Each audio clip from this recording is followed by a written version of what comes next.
Hi friends, welcome back to another episode of Generation Tech. My name is Alan. Have you guys ever wondered why Stormtroopers are always wearing white? These are supposed to be the Empire's most elite, hardcore forces. But they stick out like a sore thumb in almost every environment outside of an Apple store or a ski resort. What were they thinking? Well, to truly understand why their armor is white, we have to go to the root of the Stormtrooper. You see, before they were the Emperor's peacekeepers, they served in the Grand Army of the Republic. Now, before the creation of this Grand Army, the Republic didn't have a military for hundreds of years, and the idea of creating one with civilians was an extremely unpopular decision, especially to the senators who were up for re-election. But on the brink of a civil war with the Separatist Alliance, suddenly a clone army appeared out of nowhere. These clones had been engineered by the reclusive Kaminoans. Their world had been overwhelmed by the rising oceans, and in order to survive, the Kaminoans began culling the weakest members of their species. They knew better than anyone how to create the perfect specimen through genetic manipulation. And it's because of that skill they were known for making the highest quality clones. It's said in legends that their preference for clinical and clean design is what inspired the color and look of the clone trooper armor. And in canon, the white symbolizes honor and defense. During the clones' first deployment on Geonosis, the majority of clone troopers wore white armor. Only officers had color on their uniform. But as the war raged on, and with the introduction of Phase 2 armor, the clones developed more individual personalities, and different units had different colors. There was the Galactic Marines in their crimson, Anakin's 501st in the blue, and Obi-Wan's 212th Attack Battalion in yellow. Because they were identical to all their brothers, they held on to their small differences very proudly, and it was very important to keep the clones' individuality. In many ways, it made them much more effective in combat than their droid counterparts. Clone commandos took this individuality one step further and personalized their own armor with many different colors on a unit-to-unit basis. But all good things have to come to an end. When Palpatine took full control over the Senate, the clone troopers became the first Stormtroopers. The Empire was kind of different from the Republic. The unique Jedi generals that led the GAR were replaced with professional officers. Palpatine wanted an army that was uniform and faceless, therefore the majority of Stormtroopers were reverted back to plain white armor. As a matter of fact, when the regulations began to change, a lot of the rules dictated how the soldiers were allowed to treat their armor.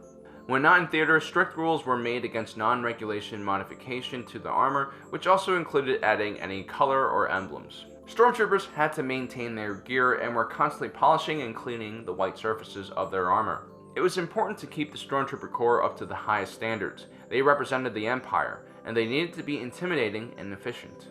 While the clones mainly fought in grand campaigns on large battlefields against the Separatist droid army, the Stormtroopers were more of a peacekeeping army.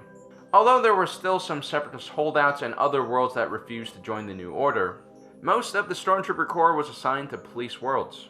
This was one of the reasons why the Empire stuck with the gleaming white armor. In combat, it's not a great idea to stick out. It makes a soldier an easy target. But if you're a part of a police force, it's important that civilians can see where you are. Oftentimes, a police officer can prevent crime by just being present.